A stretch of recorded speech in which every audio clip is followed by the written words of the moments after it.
And some more updates from Frankfort today. State lawmakers filed a handful of bills that could impact Kentucky families in several ways. Wave News reporter Meredith Lee breaks down these proposed laws for us tonight. Jose, these proposals deal with tax holidays, education, driver's license, and reproductive health care. It's a busy start to the new year for state legislators, bringing a handful of new bills for consideration during the 2026 general session. Starting off with driver's licenses, Representative Savannah Maddox filed a bill that would return driver's licensing back to circuit clerk offices instead of state regional offices.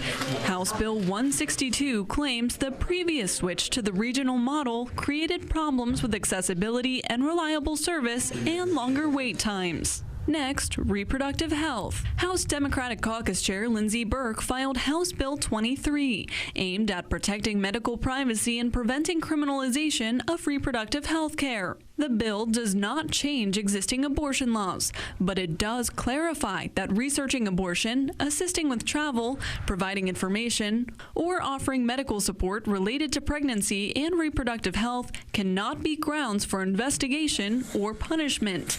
It also adds protection for licensed practitioners from disciplinary action and prevents agencies from interfering with traveling to get an abortion. Third, Representative Jared Bauman filed House Bill 11 that claims to strengthen local control on education. For any school district containing 50% or more of the state's underperforming schools, classified as comprehensive support and improvement schools like JCPS, the bill would require local legislators to vote on whether to split the district in two and create new district maps. If the vote passes by the local government, it goes to a vote by the people, and the new districts would have 2 years to open. The goal, to hold school districts accountable for educational outcomes of students. And finally, a potential tax holiday. House Bill 175, filed by Representative Beverly Chester Burton, would establish a yearly state sales tax-free weekend in August to help families save with back-to-school shopping.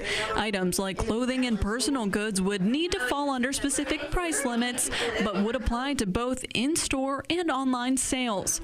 Other states neighboring Kentucky, including Ohio, Tennessee, and Missouri, have similar tax-free weekends.